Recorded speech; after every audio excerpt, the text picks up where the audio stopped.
Hi students, welcome back to my channel. Once again, I am Ma'am Dea, and today our lesson is all about distance time graphs. Here are the learning competency and learning objectives provided by the Department of Education. So for the learning competency, we want to describe uniform velocity and represent it using distance time graphs. For our learning objectives, we will be able to determine whether an object is in uniform motion and interpret position versus time graphs.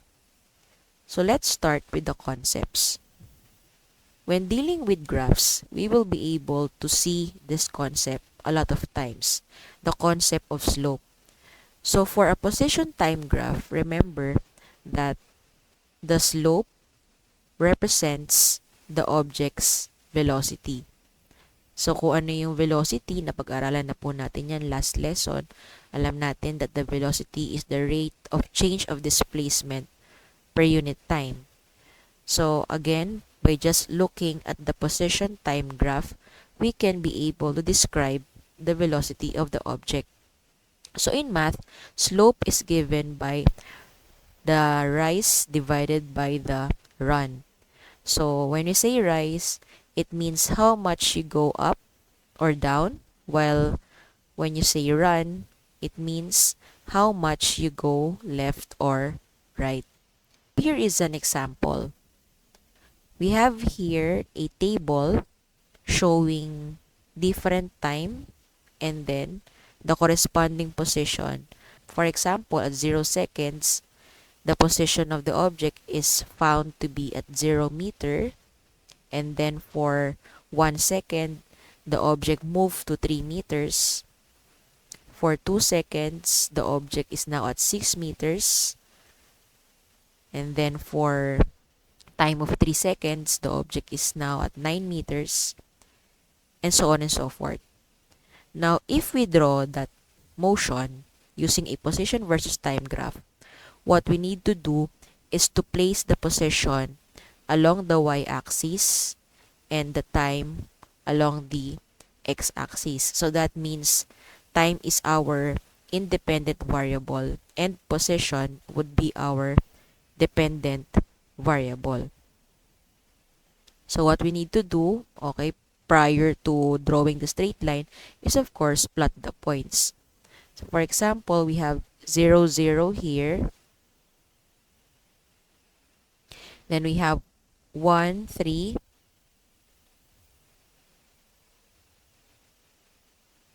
And then 2, 6. And 3, 9. 4, 12. And 5, 15. So, paano natin nakuha yung points na yan? Parang coordinates lang po sila sa ating graph. So, this corresponds to 0, 0. Okay, 1, 3. Okay, and the rest is the same. After doing that, we can now draw a straight line connecting all the dots, and then we will arrive at this position versus time graph. So now, how do we interpret or solve the slope of this graph? So again, the slope is given by the change in position divided by the change in time. So in mathematical form, we can solve that using this one. Delta x or change in x over delta t or change in t, or simply put, that is equal to x sub 2 minus x sub 1 divided by t sub 2 minus t sub 1. So yung subscripts po natin na 2 at 1, they are referring to the first and second point that we will be considering or identifying when solving for the slope. So let's say we want to find the slope for when the object was moving at t is equal to 1 second to 2 seconds. So we simply identify the respective positions for 1 second and 2 seconds. So kanina nakita na po natin na at 1 second, the object is at 3 meters. And for 2 seconds, the object is at 6 meters. So we subtract that in the numerator. 6 meters divided by 3 meters is equal to 3 meters divided by 1 second sa ilalim sa denominator. So we will be getting a slope of 3 meters per second. So as you will notice, students, the unit now becomes meters per second, and that is precisely our unit for velocity. So that confirms that the slope of a position time graph gives us the velocity of an object. Now, let's say we want to consider the slope for when the object was moving at t is equal to 2 seconds to 3 seconds. So we do the same. However, this time, we consider the positions at 2 seconds and 3 seconds. So kanina po, nakita na po natin na ang position at 2 seconds is ito pong 6 meters. So may kita po natin dito na yung position naman ngayon for 3 seconds is at 9 meters. So we will be doing the same to solve the slope, and that would be 9 meters minus 6 meters divided by 3 seconds minus 2 seconds. And it will also give us 3 meters per second, which is the velocity during the time elapse of 2 seconds to 3 seconds. Okay po, so ngayon alam na po natin kung paano mag-solve ng slope. So now let's go to describing the motion of different objects depending on the appearance of their position time graph. Starting with a straight horizontal line. So class, whenever you see a straight horizontal line, this means that the slope is 0. So walang itinaas yung line natin, wala rin siyang ibinaba. Horizontal line lang siya. So ano pong ibig sabihin when the slope is 0? So kanina, sinabi natin that the slope of a position time graph represents the velocity of the object. So if the slope is 0, that means m is equal to 0, then velocity is 0, and therefore the position of the object did not change. Thus, the object will remain at rest or stationary. Hindi po gumagalaw yung ating object. Ano pong example niyan? A car parked at the side of a street. So, I have here a simulation that we can use so that we can better visualize what happens and see the corresponding position time graph po, ano? Ayan. So, we have here a person standing at 0 meters. So, sabi natin kanina, kapag hindi siya gumagalaw, dapat yung kanyang graph ay straight horizontal line. So, let's try to click this play button. So, may kita po natin that the line is a horizontal line. So, what if, ma'am, the person is standing at 2 meters? Okay? So, mangyari po dyan, if we click the play button, makikita po natin na straight line pa rin siya, horizontal line pa rin siya, pero hindi na siya nakalagay sa 0. Okay po. How about, ma'am, if the object or the person is standing at a negative direction? So, let's say, westwards, or nasa west, or nasa left. So, halimbawa, nasa negative 4 meters. So, may kita po natin dito na same pa rin po yung nangyayari. Same line, horizontal line, but now, it is in negative 4 kasi po, nakatayo po siya doon sa negative 4 na position. And that brings us to this kind of graph that we have just seen a while ago, where the graph is found below the x-axis, but the graph is still a horizontal line. So that means that if this happens, there is still no slope, but the position is negative, and the object or the person remains at rest or stationary. So what is an example of this? Just like A while ago in our simulation, there is a person standing at negative 4 meters. Another example is when a stationary signpost is planted at west part of a street. So, bakit siya west? Kasi remember, negative po yung direction natin kapag west or nasa left. Alright, so let's have the next type of position time graph. So what if you have this kind of graph? So if you have this kind of graph, it means that the line is sloping upward. This time, the slope is no longer equal to 0. The slope is positive. So if the slope is positive, we can say that the velocity is positive and therefore the position increases uniformly as the time increases. However, since yung ating graph ay straight line, diagonal line siya, the velocity will be constant, pero non-zero. So what is an example of that? An example is a car moving along a highway at a constant speed of 60 miles per hour. Another is the example shown a while ago when we were solving the slope. If you remember, it shows that the object is moving at a constant speed or a constant velocity of 3 meters per second. Ma'am, paano naman po pag ganito? Pagpabaliktad. So, similarly,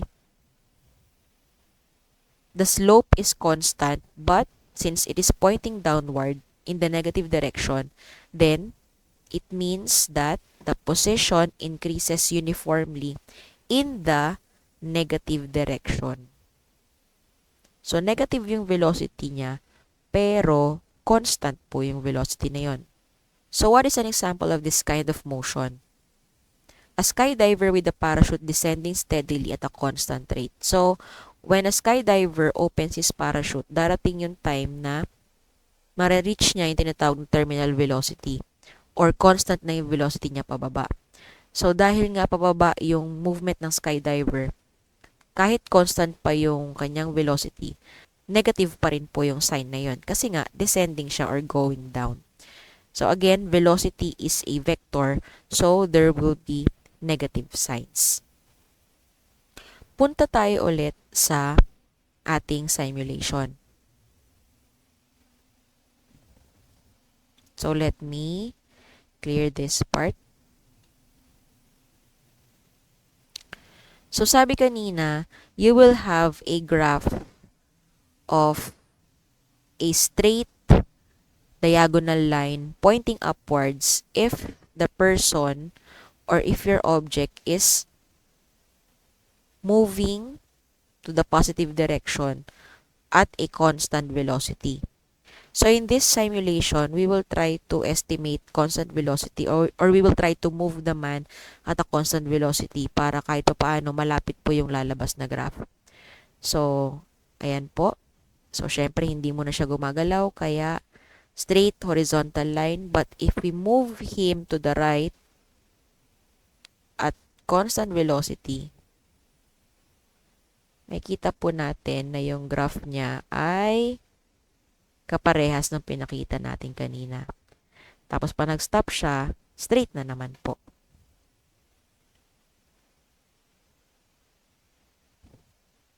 O paano naman kung papunta naman siya sa negative direction pero constant pa rin ang velocity?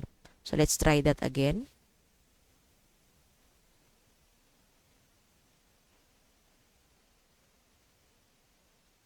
Okay, so we will arrive at a graph that is a diagonal line pointing downwards to the right. Okay po. So let's go back to our presentation. So, syempre, hindi naman laging straight line yung ating graph. Sometimes, it is a curve. So, ano ba yung mga possible na itsura niya? So, first of all, we have this appearance. So if you see a curved graph, that means that the slope is increasing. Since the slope is the same as the velocity for a position versus time graph, then we can say that the velocity is increasing for an object having this kind of graph. Hindi siya constant yung kanyang pag-change. So, ano example po niyan?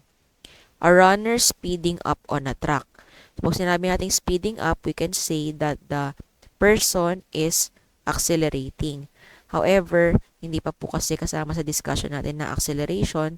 So, dito muna tayo sa concept ng position and velocity. So, ma'am, paano naman po papabaligtad po yung curve? Possible po ba yon? Yes, possible po yon. Ganito po yung itsura naman niya. So, ano naman yung nangyayari kapag ganito? Siyempre, nasa negative position siya. So, ibig sabihin na increasing pa rin yung slope niya or increasing pa rin yung velocity niya. However, yung object na bumove siya sa negative direction.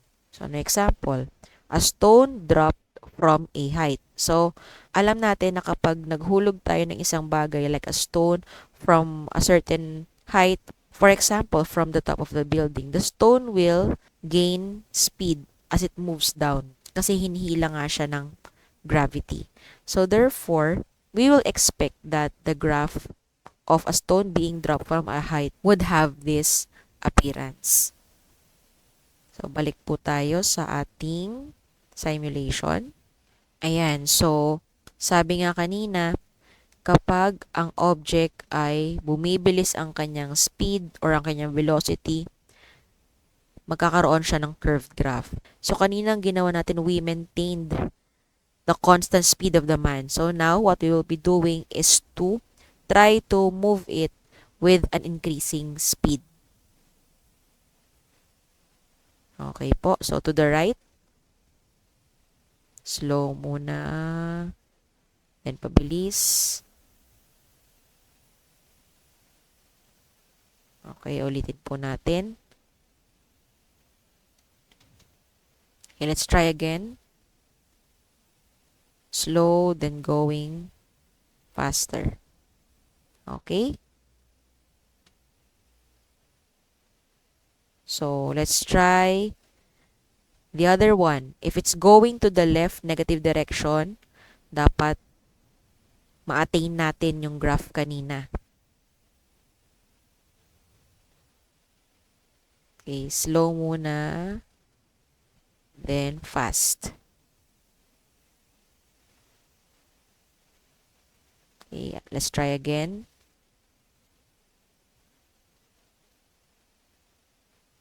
Slow, then fast. Okay po. So, ganun po yung graph. Somehow, nagaya naman po natin yung present po natin kanina. So, let's have the last one. So, what happens with the object when the position time graph looks like this? So, what happens is that the graph curves downward. So, therefore, the velocity decreases. Bumabagal yung movement ng object. So, example, so for a ball thrown vertically upward, we know that the moment that the ball leaves the hand, force of gravity na lang yung nag-a-apply or nakaka-apekto dun sa ball. So, that means the ball will slow down as it reaches its maximum height. Tama po? So, ibig sabihin, sa una, mabilis pa lang siya, pero pabagal siya ng pabagal. So, let's try to imitate that using our simulation.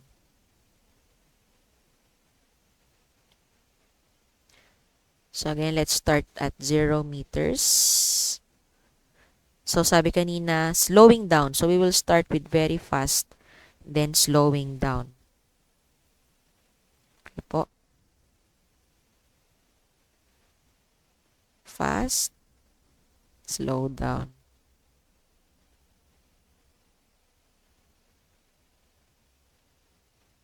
Okay.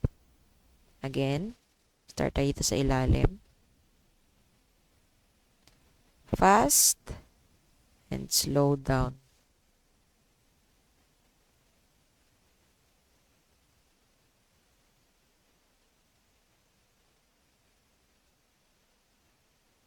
Okay po. That's all for today. Again, let's have a quick recap of all of the kind of position time graphs that we have discussed so far. So again, if we have a straight horizontal line, what happens is that the slope is 0 or the velocity is 0. So that means that the object is at rest or stationary. So similarly, if the horizontal line is found below the x-axis, parehas lang po. 0 ang slope or the object is not moving. However, this time, nandun po siya sa negative position. Kapag naman po meron tayong diagonal line pointing upwards to the right, so that gives us a positive slope or a positive velocity, but the velocity is constant. On the other hand, if we see a graph like this, so the velocity is still constant, but the object is moving to the negative direction or has a negative velocity.